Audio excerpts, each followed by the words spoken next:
Champions of Psychology is meant as education and entertainment. It is not a substitute for medical advice or professional counseling. Discussion of mental health topics will be primarily rooted in research and the personal experiences and self-disclosures of the hosts. While we can provide generalized education and possible mental health resources, we cannot offer any recommendations, advice, or opinions for any specific persons, cases, or situations. We provide these resources and links at our sole discretion, but have not necessarily vetted or reviewed any resource. We assume no liability for the use of the information or resources on these sites, and we encourage you to use your own best judgment.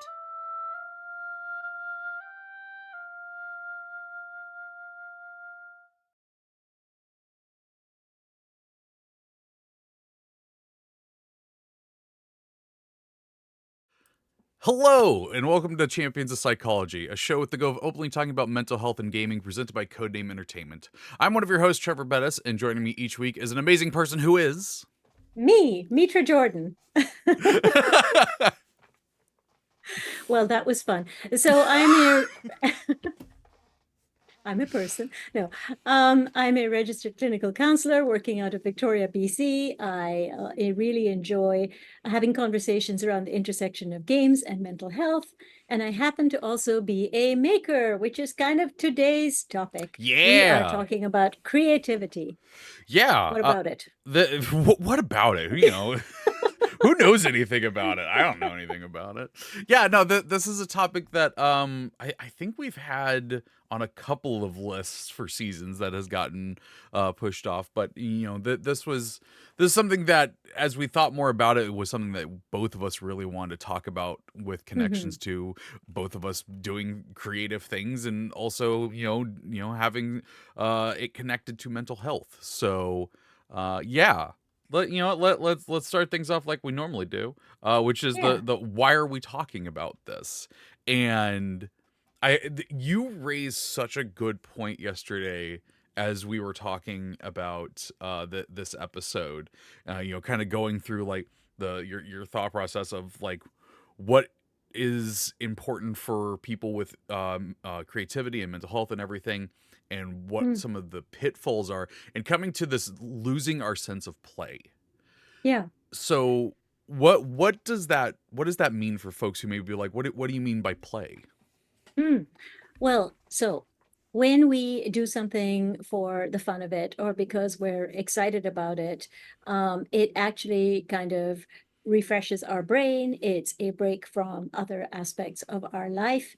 And if it's a creative process where we're making something, say, or engaged in kind of learning something as well, but for fun, then it's actually a resource in terms of mental health. So when I work with people, I ask them what they do for fun. And of course, people have various hobbies, fitness and sports and stuff, but all of them play into being creative. We need to broaden that definition of what creativity is. So you cook a meal, you can be creative about it, right? If you feel that you have some level of curiosity or interest, you can, add herbs, try things, do whatever, right? You might like to make stuff. You might like to play games, and you kind of think about creative ways to play them as well. That's true. So, like, I think at one point during the pandemic, people in Animal Crossing would have these islands where they'd hide treasure and they'd have friends over. And it's like, that's something that you could do in that particular game, but it wasn't necessarily an aspect that the game's devs would necessarily have thought about. So it's just even bringing creative processes to all kinds of things that we do.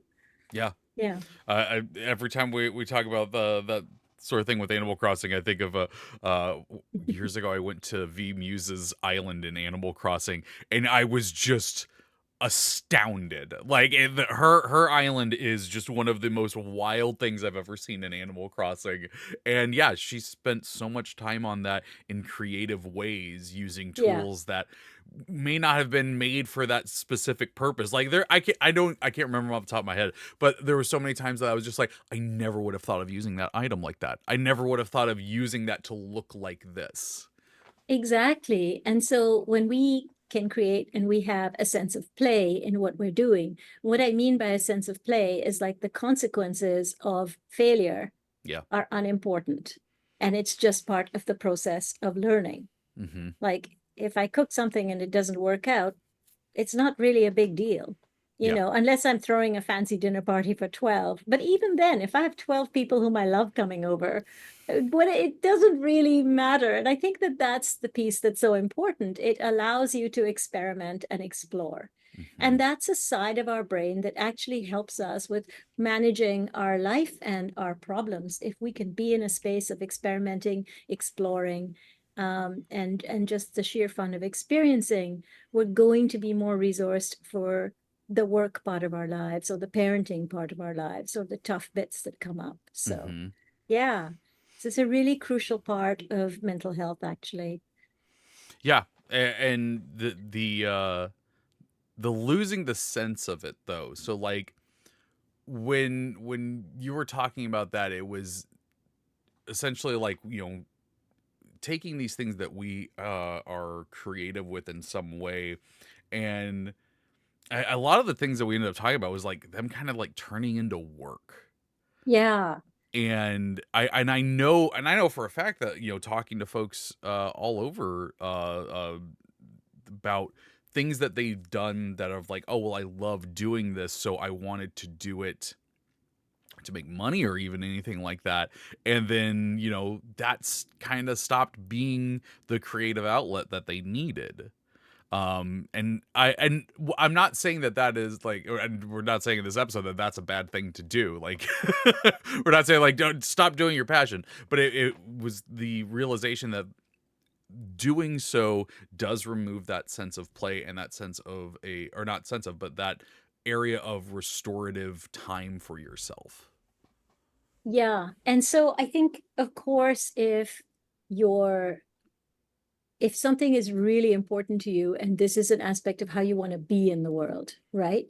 Um, I think that's great. I think a lot of careers are a calling as well. I certainly see that for myself as a therapist. Like, but it's my work, which I have to take really seriously in Mhm. order to get things right, in order to do the ethical things, in order to pay attention to boundaries.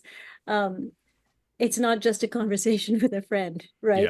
Yeah. So I think that that's the approach, right? If it's about your work, then it's about very consciously making decisions to train or to improve or to skill build, right? Because then that's how you want to show up in the world, Yeah. and you want to produce as best as you can really good work, Yeah. excellent work maybe. But that is not the purpose of a hobby or to play.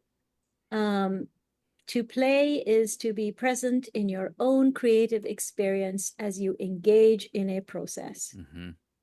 When I am working, I'm present to the other person's experience, or I'm Yeah. present to the outcome of something. Yeah. If I think about you writing for work. Yeah. This is, I mean, this one thing that we talked about yesterday was that transitioning from taking something that you're creative for, you with baking, and then with writing for me, where it's like I decided that writing's what I wanted to do. And so yeah, there was a when I started doing that, there was a difference between like me writing fan fiction in high school, where I'm writing, but I'm writing for myself. No one read that. No one is going to read that. That was all for me.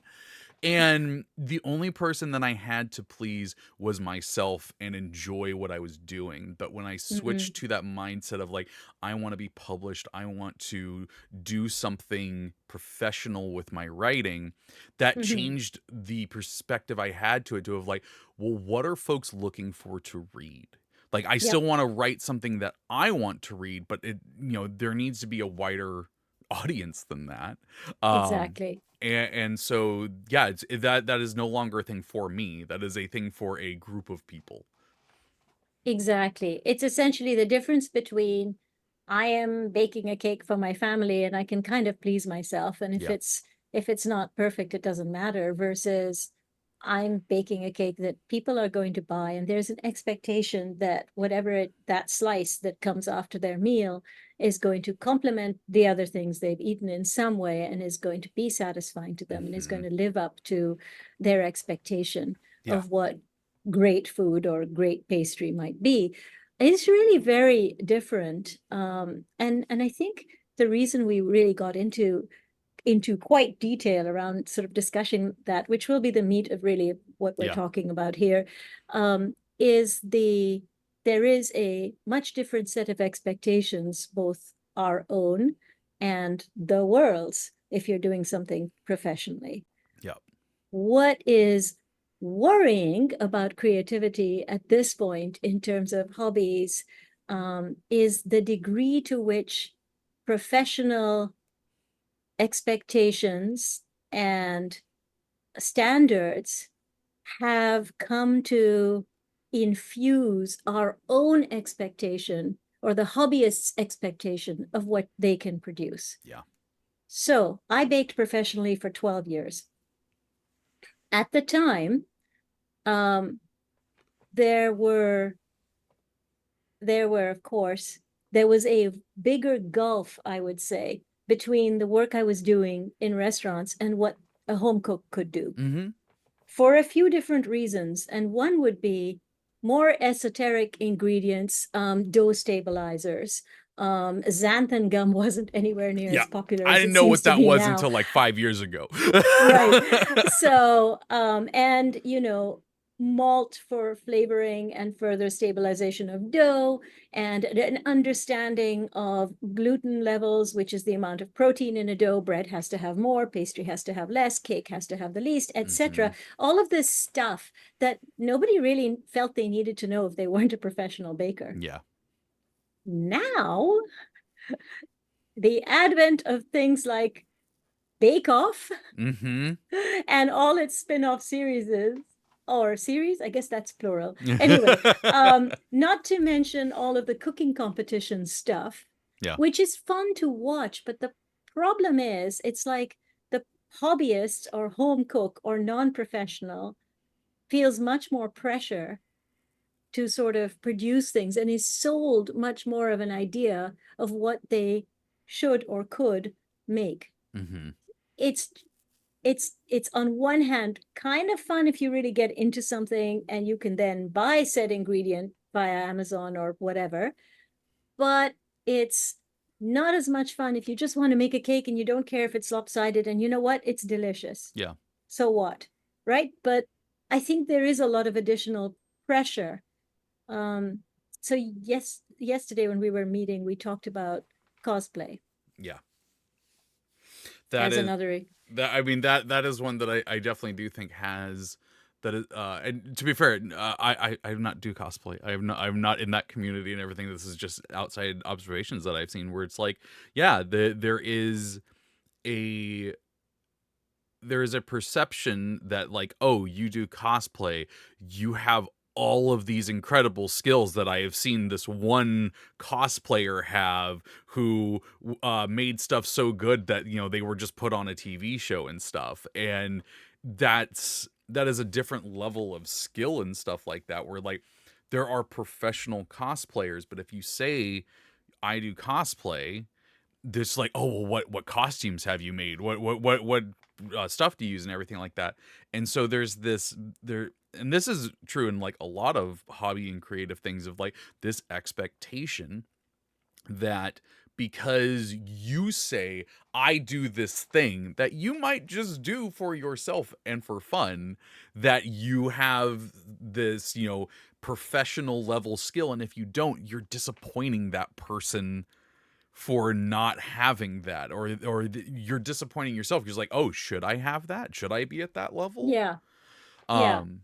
You're put in the position of sort of saying, oh no, I'm not any good really. I'm not like, which sucks. You're just doing it for a good time. You don't have to be good. And I think you don't have to be good at it. Yeah.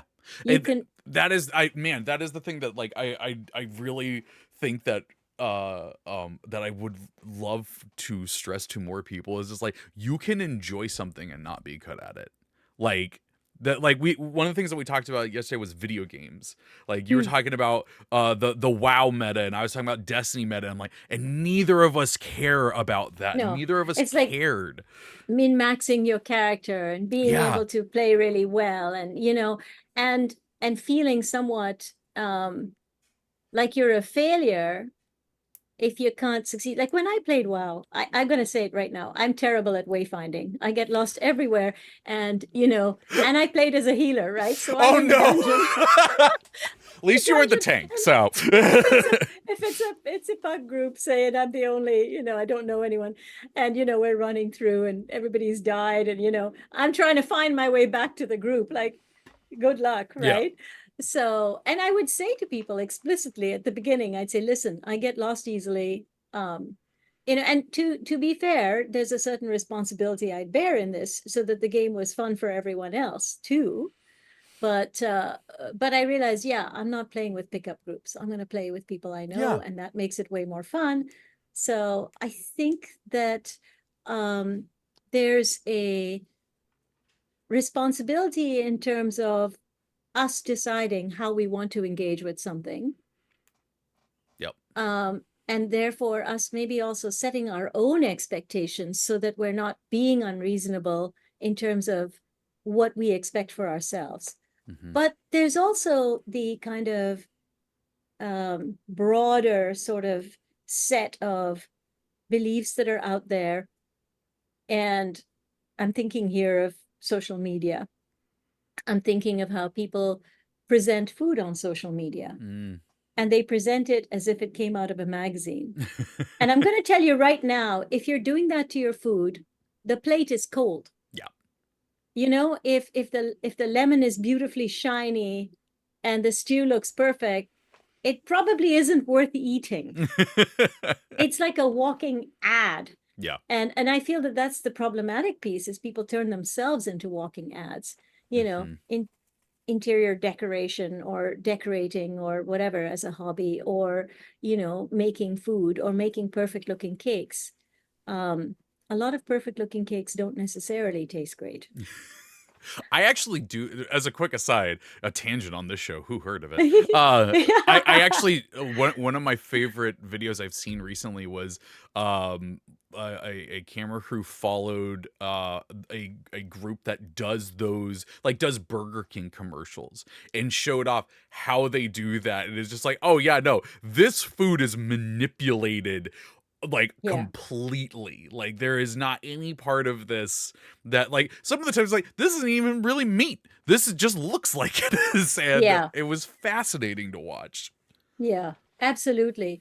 And if I think of some of the baking shows, so much of them are about what the cake actually looks like. It's not about the flavor of the buttercream or the level of moisture or the perfection of the crumb. It's like, oh, I made a cake that looked like a cute turtle. Yep. Okay, so half that stuff you put on the outside of the cake, fondant, tastes awful. So, I mean, what's your aim with this thing that you're doing? Because you might as well use Fimo, which is fine, right? Just make cute figurines or whatever, but don't, so I think that which is sort of visually dazzling is not necessarily delicious, I guess I'm going to say, So. Yeah. But, and that is though, like kind of the expectation that, TV, social media, a lot of things have put on not only food and baking and stuff like that, but kind of like in all aspects of things, of like, oh, well, you're doing this thing, you're presenting yourself as that, so like you're an expert on it. Like the example that I gave you yesterday was, I'll tell people, I'm a writer, and they're like, oh, well, would I've read anything that you've written? And I'm not kidding, chat. You would be shocked the amount of times and the places that has been said to me. It's wild. Like it completely catches me off guard, especially back when I was still fresh into that idea of like, I'm going to do this professionally and stuff. And like, even just like my wife was like, hey, you should like say you're a writer, because like if that's what you're doing, and if you don't present yourself as that, you don't have the mindset of that. I'm like, that's fair. And but then to tell people that and they're just like, oh well, is your book on a shelf or anything like that? It was wild. And I'm gonna bring this up because I told you this one yesterday and Oh, this was you'll loved it. so great. You So had to bring it up. I'm and just and gonna sip my tea here. and I Go think this is like on. kind of like perfect for all of these things when it comes to a creative outlet that you have and someone putting an expectation on you that is of that professional expectation. I was at an office job once and I said I was a writer and this coworker says to me, like, oh, I've read anything that you've written. And my boss, who was a cubicle away, just peeks out and was like, that is such a weird thing to say. Like, if he had said, I'm going to go to basketball practice or I'm going to play basketball after work, would you have said, what team are you on? And that is the really interesting thing is that like there are different aspects in life that people don't have this expectation of you on. And I think people might think that this stuff is like just because it's creative, because it's fun, it's easy. You just Yeah. do it. Yeah, Yeah. it's not difficult like a sport or anything laborious or anything like that. It's creative. It's easy. So you should just be able to be awesome at it. And so that's not how it is at all. Nope. No, and this whole idea of like, if you really want to be a master at something, that 10,000 hours and all that, there's a lot of truth to that. Mm-hmm. And so to bring that kind of expectation on individuals who are just wanting to dabble or enjoy trying something out is just a lot of pressure that no one needs outside of their work, keeping their relationships going, parenting their kids. Like there's a lot of other things we have to do. There's a lot of responsibilities each of us shoulders in different ways. And my fun thing shouldn't become a responsibility or be kind of, I'm looking for a word here, tangled up, pretzeled into other people's expectations. Mm-hmm. Yeah. Or even my own. Even my own can really get in the way, right? Yeah. Well, So. I actually want to call it was put in the chat here by Riley Rambler. Yeah. It's only valid if you hit this benchmark is so frustrating, and that's so true. It creativity should not have a benchmark, especially when it is for you. Exactly. I can't help addressing this fondant question.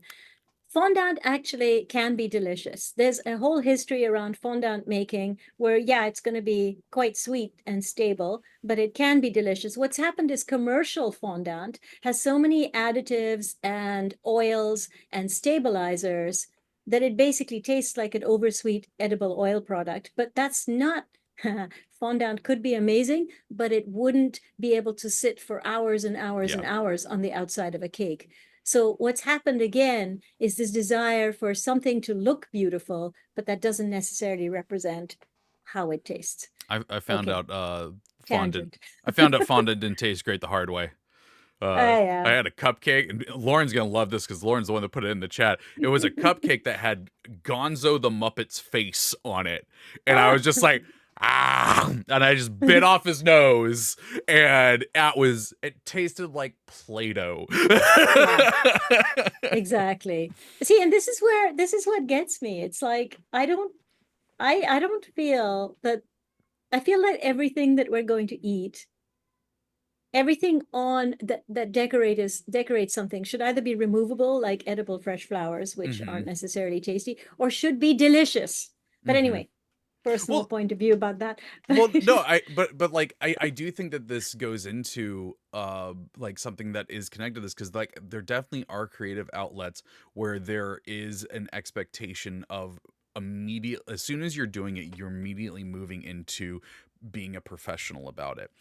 Writing is exactly like that. Like I don't think that when you're like, hey, I do a lot of writing, that means that you're like, well, I guess I got to publish a book. No, if you just want to write, just write. You don't have, you can write stories that are just completely for you and they don't have to move into the professional space. If that is what you want to do, that is a different conversation of, like we were saying earlier, like changing that mindset. But but bringing this back around to like the mental health part of it, is that is probably no longer going to be a restorative outlet for you. And Yeah. it honestly can end up being a little rougher on your mental health, because this is a thing that you got so much enjoyment from, and you're now hitting these blockers that are stifling the creativity, putting a downer Hmm. on it completely, or as we have noted here, gatekeeping on it as well. Yeah.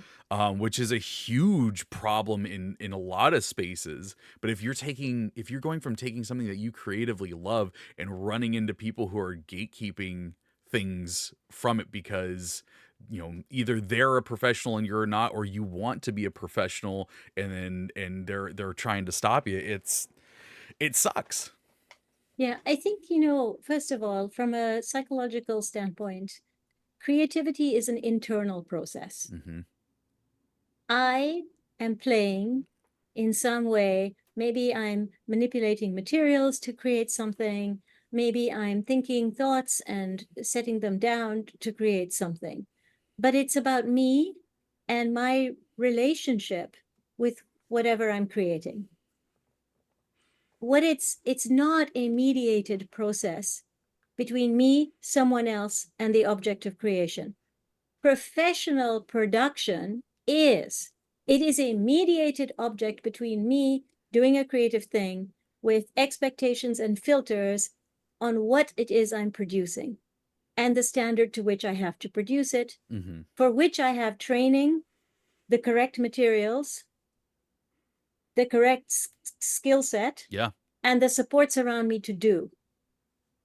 I am not going to whip out 4 wedding cakes in my kitchen that has one small oven that can be temperamental, right? Yeah. So I don't have a mixer that can hold 8 batches Oh, of batter, yeah. right? So it's me in an environment where I know how to use the materials, I know what's expected of me, and I can produce the same chocolate torte over and over. Or I can write to the same standard over and over. I can write to the same genre. I can write to the same expectation. That is a mediated process where the gaze is on me to produce something. This is different than me privately creating something. If you are learning a new skill and you are at the stage where you are experimenting, exploring, having fun, how would it feel to have someone sitting there with their eyes trained on you like this?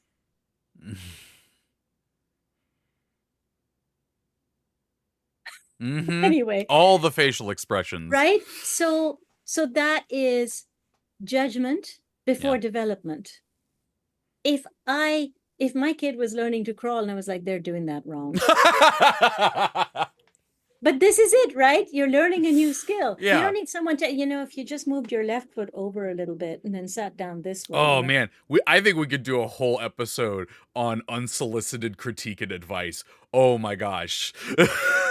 And so I don't even need to solicit critique and advice if I open Instagram and I see example after example of things that are done perfectly. Yeah. Maybe they're angled and photographed right. Maybe there's filters. I don't know. Yeah. But it makes it look like this should be easy. I should have a handle on this. Oh God, I'm so bad. I may as well give up now. Yeah. And that is that's a commodified and mediated process that takes away from my personal relationship with my own creativity. Mm-hmm. So it's doing such a disservice. Yeah. Yeah. So one of the other notes we had on here that we had a section that was, we've talked about the turning creativity into work, but like influencer side of this stuff, where like, there's a lot of discussion to be had about the way influencers, and I say that not in a way to like bash every single one of them. Obviously not every influencer is doing a bad thing, like but there is definitely a thing that can happen from influencing where it's the skill level where it's just like, look how easy this is for me. It's like, well, that is you. That is your own thing. And also one that we were talking about just before the show of like, someone being like, this activity, it's so easy. Look at all these materials that I bought that if you buy, It's so easy to do. You said a thing that I've heard before, is like the collecting the hobby is more Mm. fun than the hobby. And it's like, you might just not like the hobby. I mean, Yeah. Exactly. Exactly. And I think the thing is, if you invest in stuff for a hobby, but you're not necessarily, you don't necessarily have enough time, say, to learn the hobby, Mhm. the stuff isn't going to help you do it better. Yes. It's an interesting relationship actually between stuff and hobbies, because there are certain things that are much harder to do without the right tools. I said briefly oven types or whatever, Yeah. or in professional kitchens, you have bread proofers and you have dough, you have ingredients that help manipulate the structure of the dough, um, which you don't necessarily have at home unless you get really into it or whatever. But the thing is, you can't expect yourself to therefore produce that kind of thing. Yeah. And that goes for, I love sewing, and I actually have some really fine sewing machines, but I've been sewing since I was 7 years old, and I didn't acquire my first really good machine for about 25-ish years after that, Mhm. when I knew that this is something I still really wanted to do. Mhm.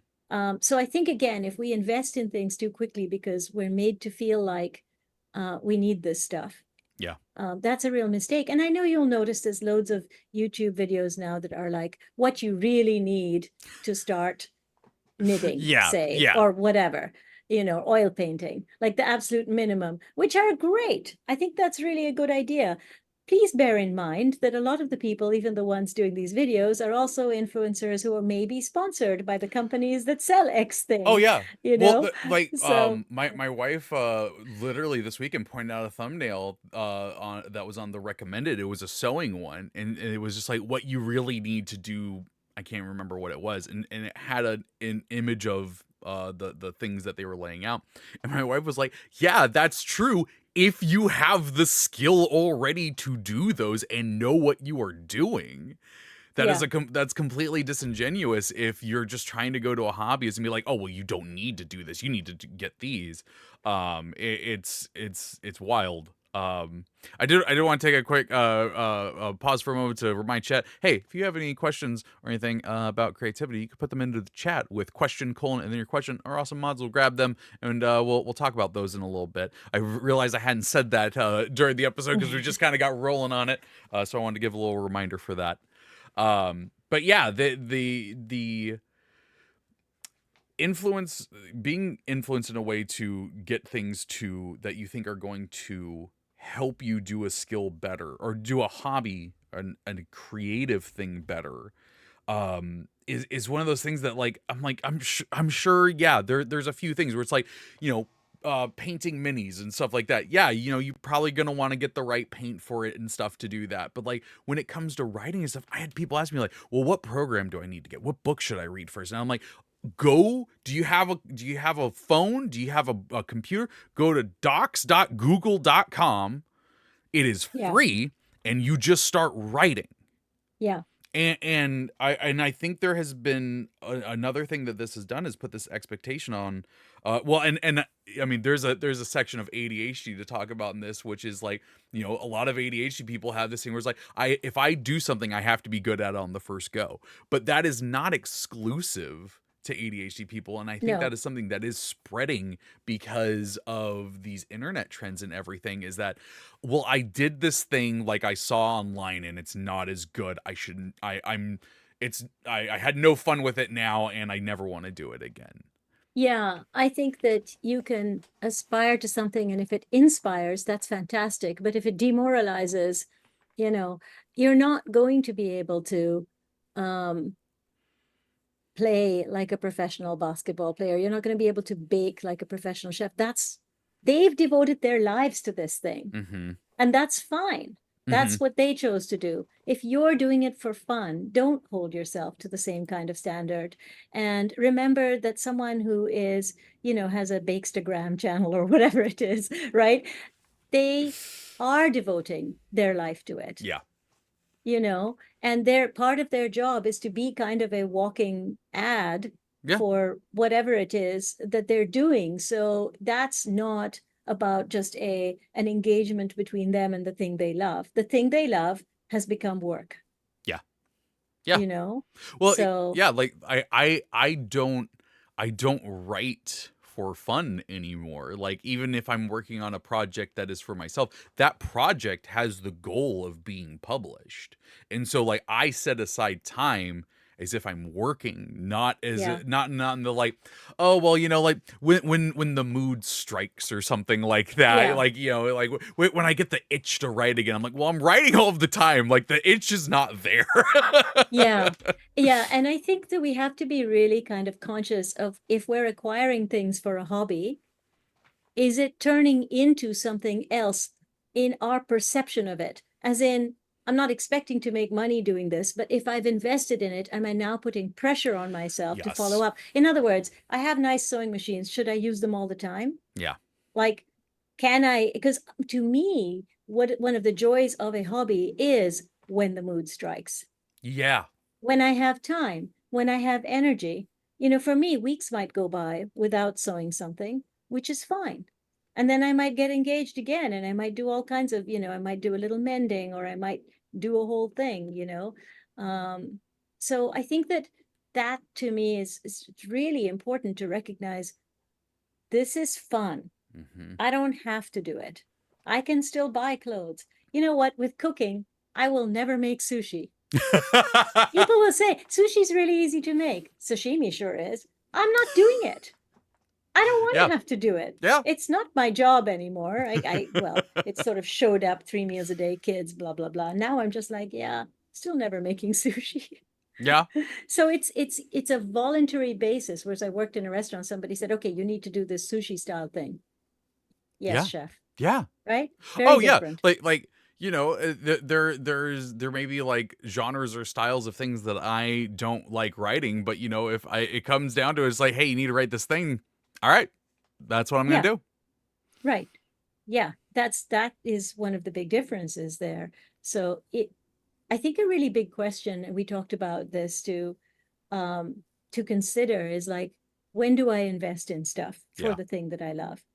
Um, I, this is just a personal opinion, not a professional one, but getting to hang out with people who do the thing, maybe using some of their stuff, or taking a class where the materials are provided, Yeah. seeing if you really love it.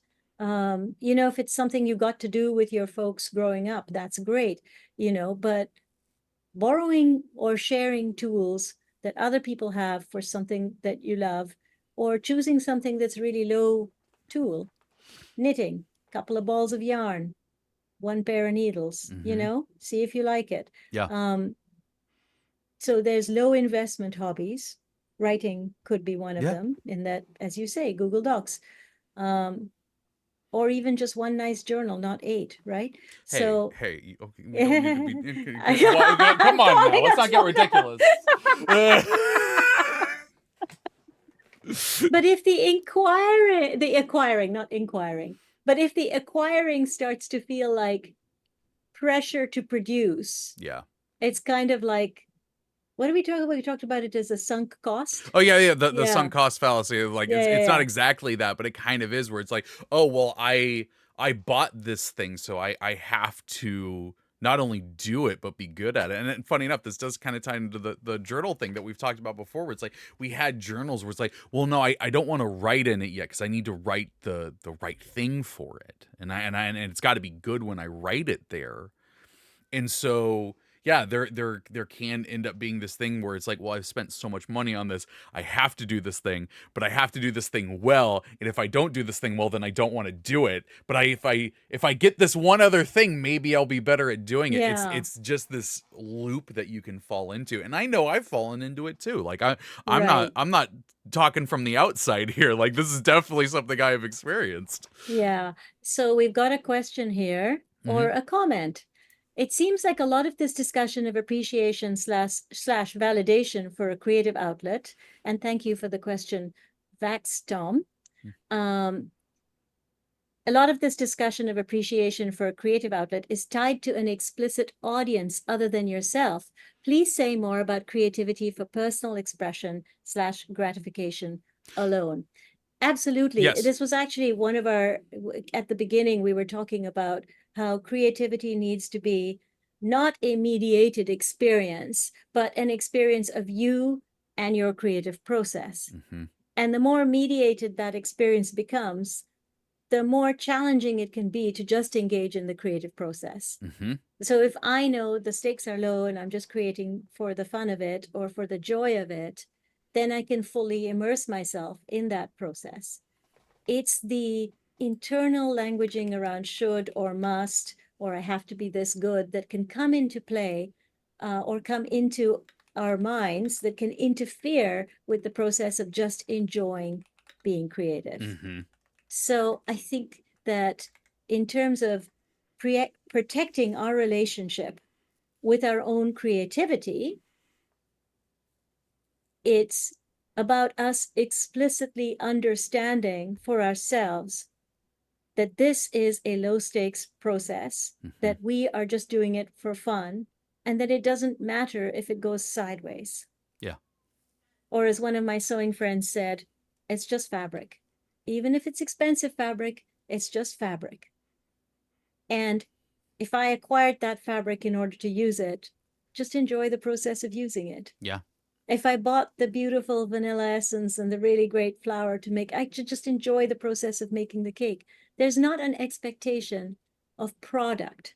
And so what it's really about is process versus product. Yeah. If I'm doing something professionally or at a high level, I'm expecting the product to turn out as some way. If I'm doing something for myself, I need to focus on the pleasure of the process.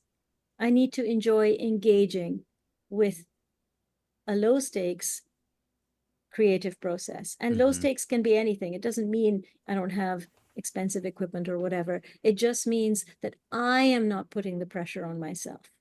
Yeah. I am exploring and experimenting and taking time away from the other expectations I have in my life to do something fun.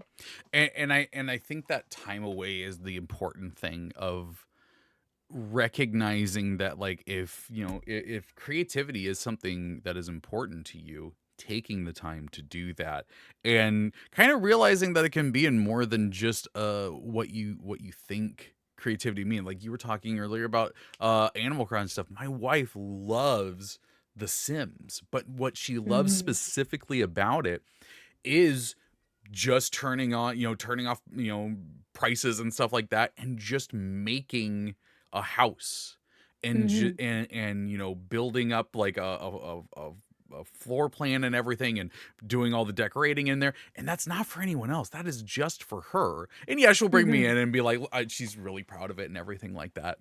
But that is not time wasted. And there is, I think that a lot of things with this is because it's creative, it's fun. People might worry that that is wasting time, but you need this time for yourself to be set aside so that you can be creative in whatever way it is to restore whatever your mental health is missing at the time, where that is just you time creating something that is for you. Yeah, without the pressure or having to accumulate the other skills. Like a lot of people who bake really well are told they should open a bakery or something. Like it's interesting how as soon as we deem something good, there can be a statement around, why don't you do this professionally? Why don't you do this for money? Yeah. And it's like, no, that would take a lot of the joy out of Yeah. it. That would add a whole lot of other skills. There's a lot more to a bakery, for example, or a restaurant than being able to cook good food. There Mm-hmm. is a business to manage. Yeah. There are staff to manage. Yeah. There are labor costs to think about. There's, also kind of what's it called? Licenses to get Yeah. for what you can serve, how much, and how late you get to stay open, and all of that stuff that has nothing to do with the joy of creating good food.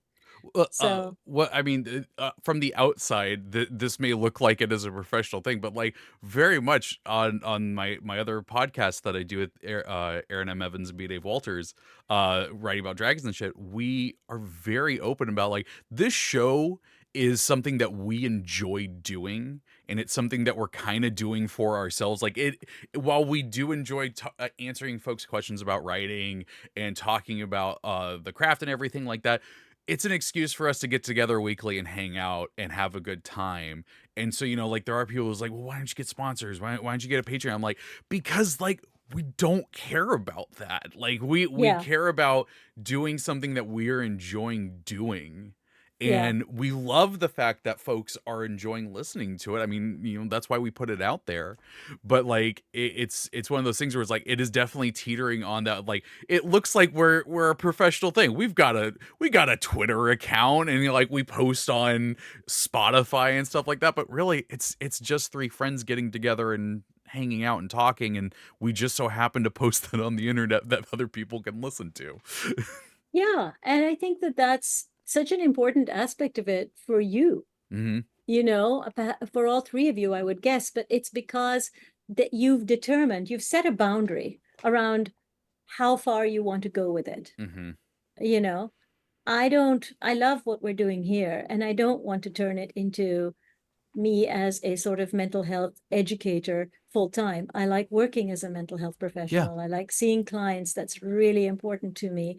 And so that's my limit, is like to do this, to be here, to talk about this intersection of games and mental health and have fun with it. And that's a boundary. And it's the same with, I cook, I sew, I do fun stuff. And my boundary is I'm not trying to turn it into something that it ain't, because I only have so much time, and I have ADHD. Like, hello, people. Yeah, exactly. Yeah.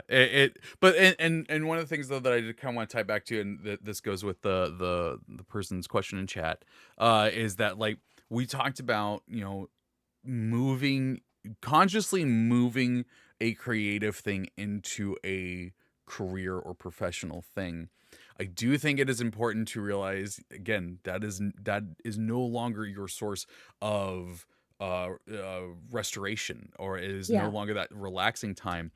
But maybe look and see if there's something else out there that you can do, because I mean, like, that was kind of what podcasting was for me at the beginning. It was another creative thing I could do that I didn't have to worry about writing or anything like that. I turned writing into this thing that I had pressure on me to do, and podcasting just was, yeah, just do it.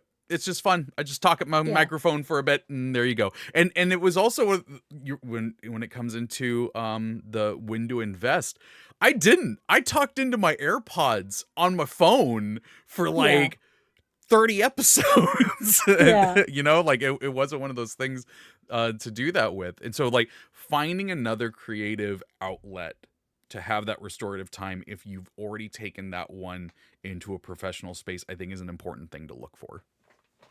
Definitely. I think that the when to invest question, especially when it comes to your creative process as well, is you'll know when you're ready to do something more with it. And I did invest in some of my creative process. I have a very nice mixer. I've had it since I got married. It still works. I have no interest in replacing it, and I use it all the time, and it's great. I have a couple of nice specialized sewing machines that I use. And I was kind of like, it got to the point where you think about it and you're like, yeah, no, I'd really use it. Maybe you borrow a friend's, maybe you try one out. You're like, yeah, no, I'd give this a go. And so I think it's that process of really considering, will I use it? And am I looking forward to it? Or does it feel like, oh God, I have to learn this thing now? Yeah. Right? Is that feeling like another stress or pressure? Like, oh, I guess I'll have to make use of it once I get it, then it's starting to sound like, treadmills or fancy exercise equipment that we all know gathers dust. So it's kind of like, am I going to get excited about this thing that I'm doing? Yeah. And if I'm not, take a break, go do something else. It's not your work. Yes, exactly. It's fun work, as it were. Yeah. Oh, well, one of the things that we put down as a quote that I think we've all heard: if you love what you do, you never work a day in your life. BS. Totally. And I think it's so disappointing to people. Yeah. If they love what they do, then they get so discouraged if you want to think, like if some of you are on the brink of thinking about a career, I would highly suggest that you go spend a day, if you can, with Yeah. someone who does that career. Like if you want to be a lawyer, don't just watch law shows, hang out with a lawyer. If you happen to know a doctor or a family friend, talk to them about their experience or hang out with them just to understand more about what you're getting into. When you do certain careers, you're going to be around those sorts of people Yeah. much of the time. Make sure you like those sort of people. Make sure you're interested in them and you want to learn about them and you care about them. And, so that it's still going to be work. Yeah. And it's not going to be a hobby. It does need to be something you care about. But it's not going to be not working a day in your life. That's for sure. 100%. Yeah. I think that's a good place to start wrapping things up. Mitra, if people want to find you and what you do on the interwebs, where can they do so? Well, they can find me at mitrajordan.com. If they want to contact me through that, for some reason, any reason. If you want to find me in terms of social media, I'm on the nameless channel with that killed the beautiful blue bird. And anyway, yes. I'm at Mitra Jordan on that place. Actually, just like, do I still have? Hey, I do still have those on the screen. Hey, look at that. Very good. Yeah, no, they just kind of got left there. Forgot about that. You can find me on social media at the Treavor. There's an A hiding in there. And yeah, thank you all so much for joining us this week. Thank you to Gabe for modding in the chat and doing a fantastic job. Thank you so much. Thank you, Gabe. That is going to do it for this week's episode. So until next week, take care of yourself. Take care, everyone. Bye-bye. Champions of Psychology is meant as education and entertainment. It is not a substitute for medical advice or professional counseling. Discussion of mental health topics will be primarily rooted in research and the personal experiences and self-disclosures of the hosts.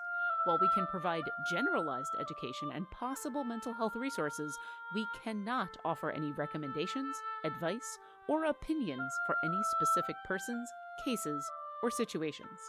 We provide these resources and links at our sole discretion, but have not necessarily vetted or reviewed any resource. We assume no liability for the use of the information or resources on these sites, and we encourage you to use your own best judgment.